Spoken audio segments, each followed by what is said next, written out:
what's up you guys? It's 2Bricks and I'm back in with the relaunch of my Microfleet series. This is the actual most exciting day for me since I did the 2Bricks relaunch, mostly because the Microfleet is the thing that I've kind of neglected the most in my time when I was super busy, and I have finally taken the time to kind of revamp the whole area where I keep the fleet and you know, basically give it a dedicated space to allow me to shoot a lot more content with the fleet and add and subtract things as needed for shooting in a much easier way than I previously could do.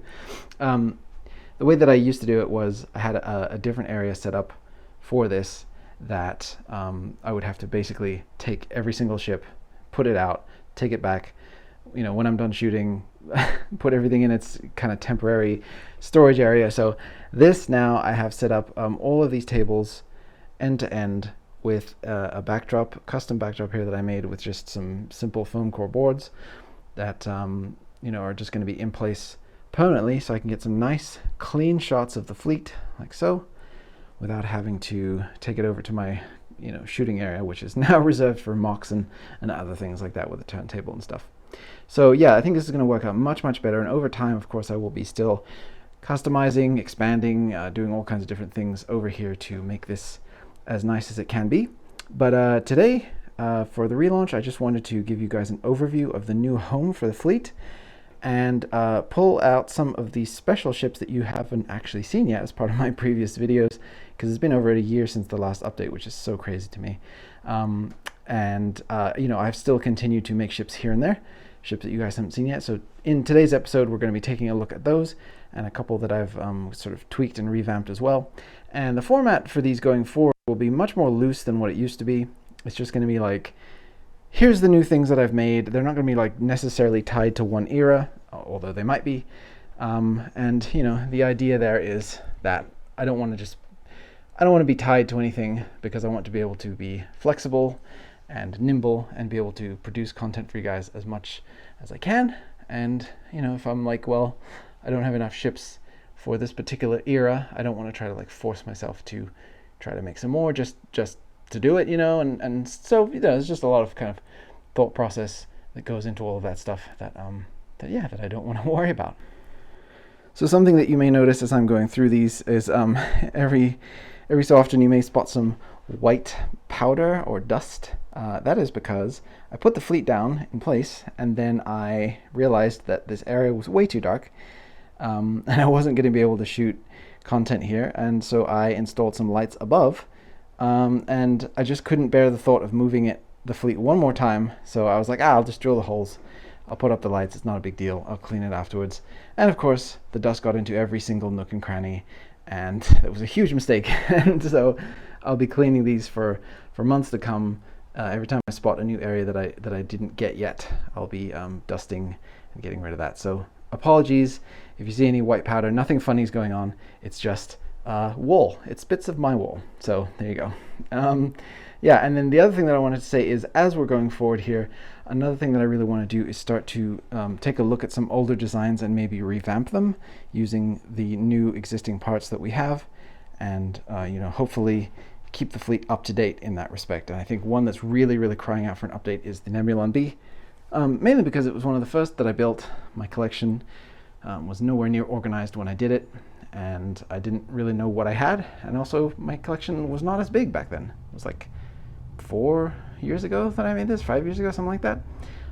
So yeah, I think this one is one that folks have been asking for instructions for this, and what I really would like to do is make this into more of a proper display model, clean up some of the rough edges, and sand down some of the weird elements of the design that were just, you know, for my sake, easy to put together, but for somebody who wants to have this on display for a long time, I want to, you know, create a really nice build experience. So that's one that I think in the future I'll be revamping, but there are many others as well. So yeah, that's about it for the overview. So let me pull out some specific ships that you guys have never seen before, although you might have if you follow me on Instagram. I do sometimes throw photos up there of ships like this one, for example.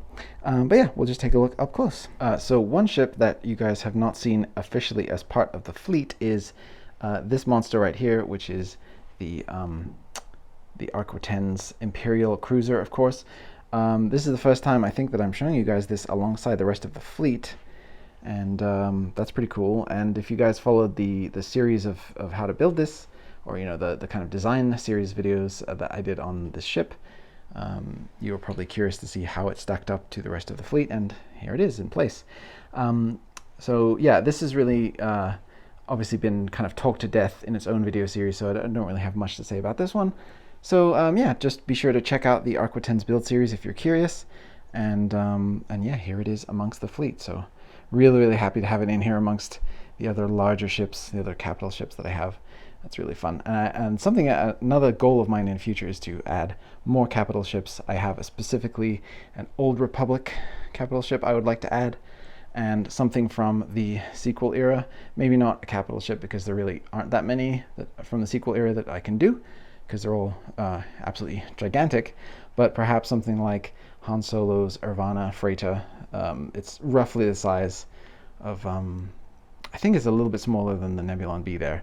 I think it was absolutely massive cargo freighter. So yeah, that might be a fun one to try. Colorful and detail packed and really strange looking. That would make a fun addition down there. But yeah, so there's the Arc 10s.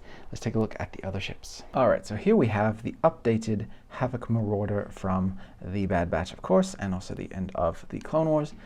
This is something that the previous design that I had for this was just kind of bugging me as far as the way that the cockpit was done in particular.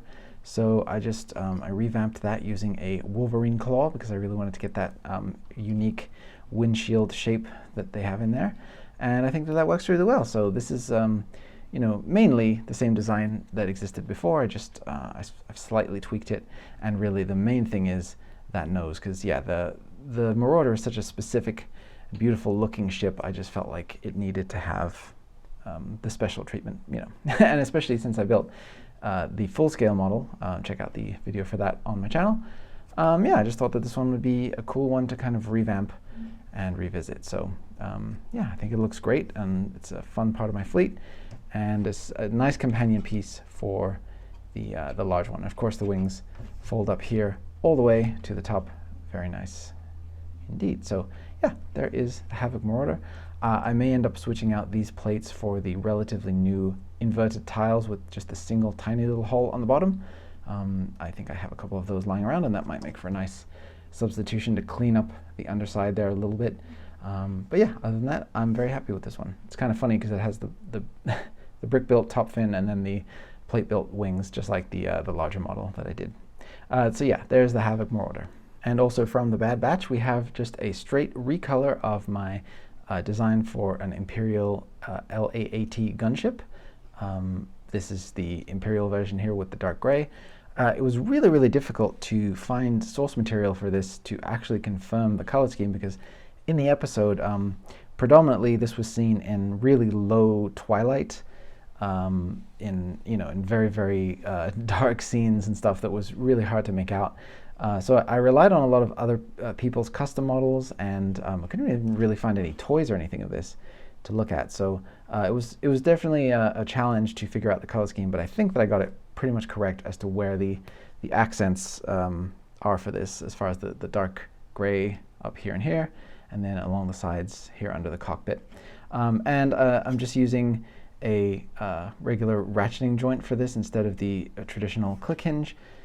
Sorry, not click, the traditional three-fingered hinge piece, because I don't know, this works just fine.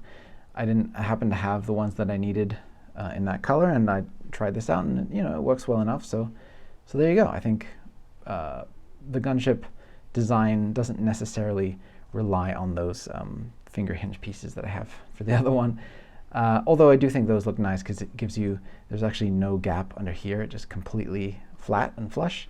And this one does give you a teensy tiny little bit of a triangular shadow under there.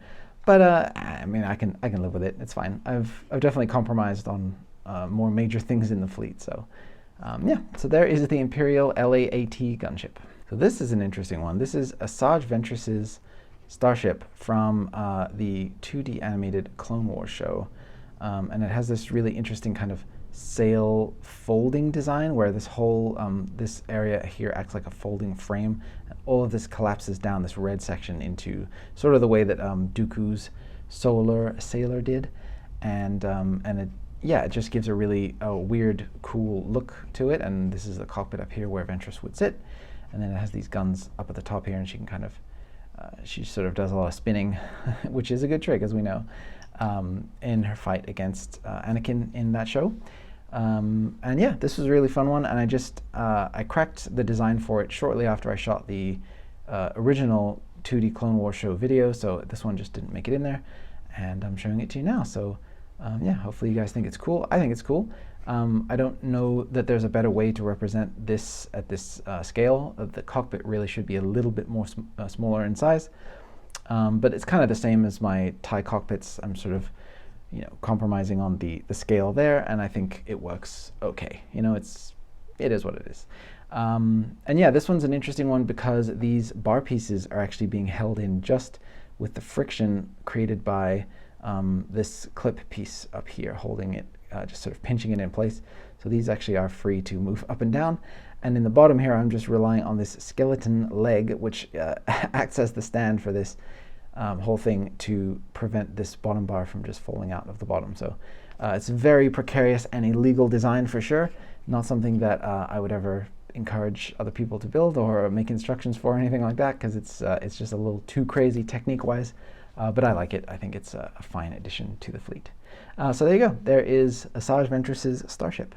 And this is an interesting one. This is the T85 XWing, which is technically the most advanced X-Wing that we've ever seen in Star Wars. It is from the show Resistance, and I think it's an absolutely really weird and beautiful design, and so I just had to try to capture it. So it has these shortened cannons. Like the T70, it has the kind of split engines that combine into one cylinder there, so I'm using the larger engine inlet shapes for that. It has a blue kind of main color scheme here with the white. So these are from the New Republic kind of Navy, such as it is. They're very demilitarized in the New Republic, but they do have some of these for kind of local policing and stuff. And then they have these large kind of extra engines at the back, in addition to the main ones that you see, traditional X-Wing engines. So that's what that piece there represents. And then this kind of weird fanned out section at the front with the kind of extra fins that go along the side of the main body, these kind of ridges. And so I'm just using a clip to represent that. And yeah, all in all, just a very, very strange design. At the beginning of the series, we see Kazuda Xiono, the protagonist of Resistance, flying one of these before he gets into the Firebolt. And of course, this is like the absolute, top of the line, best design that's out there in the New Republic. And then, sorry, the Fireball. I call it the Firebolt. I've been watching too much Harry Potter. And the Fireball is obviously a piece of trash that's just falling apart. So yeah, this is a really fun one, and it creates a fun sort of contrast for the character to take away all of his toys and make him play with some junk. So yeah, I'm really glad to have this one in the fleet. Another X-Wing is always welcome, and I love all the the different color schemes and different variations we've gotten over the years.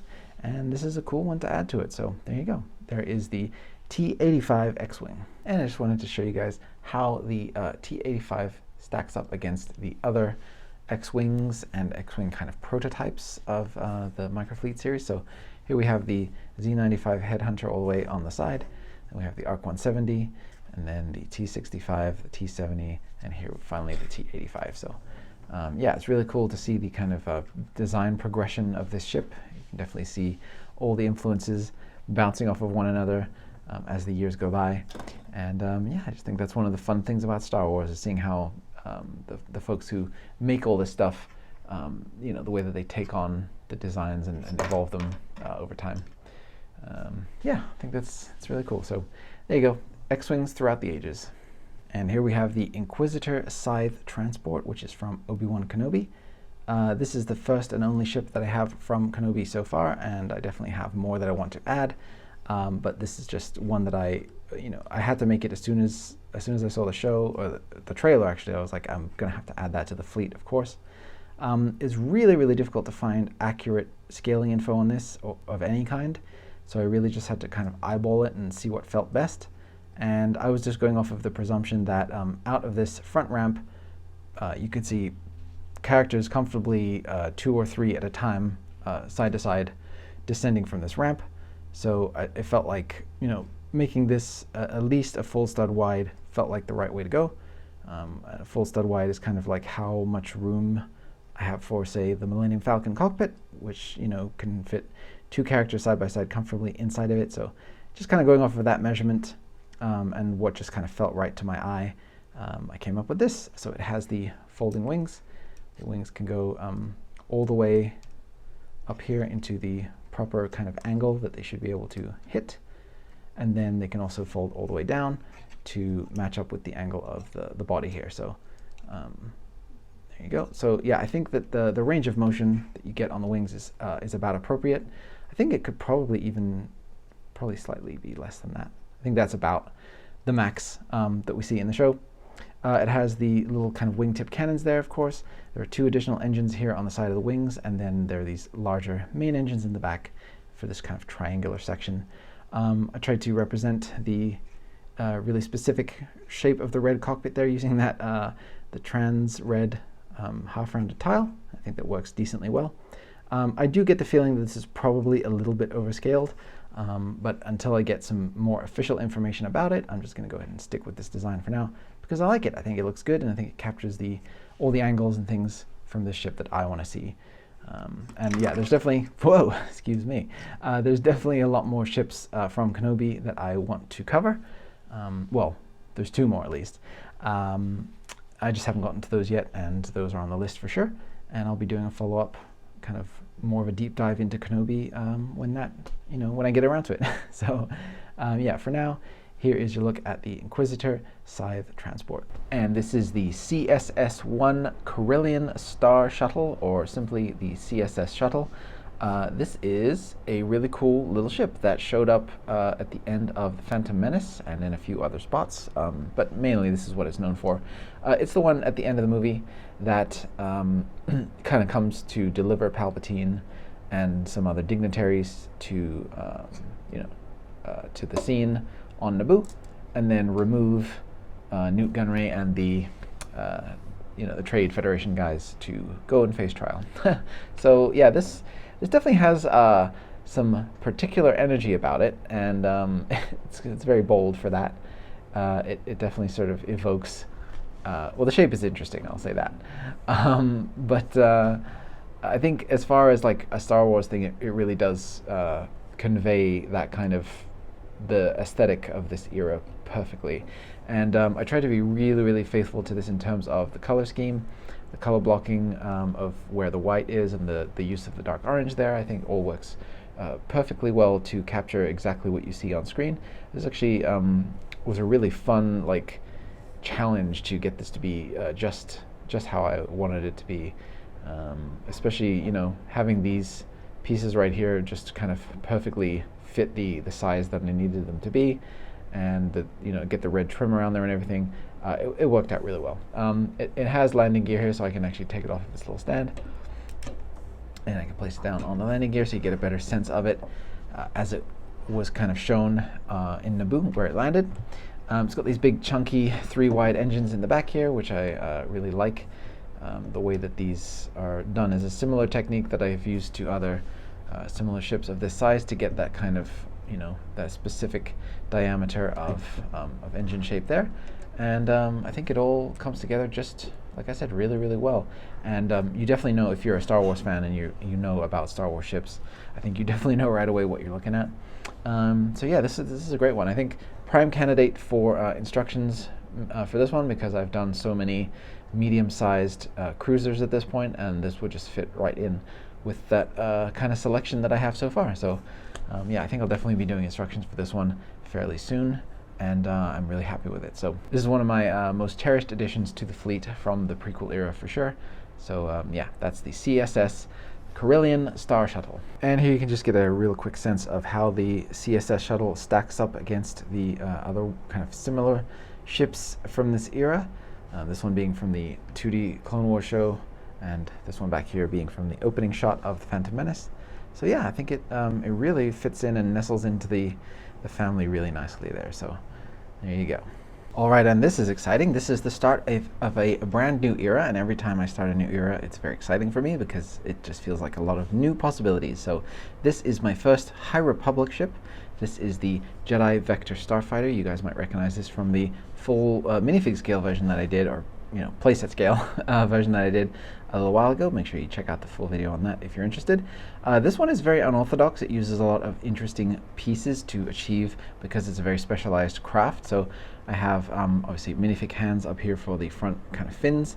Then we have kind of an unorthodox attachment here with the bar into the clip, which is not a legal technique for the main kind of fuselage. And then also for the actual canopy piece there, I'm using a Harry Potter magic wand because the Vector has this very exaggerated, elongated cockpit.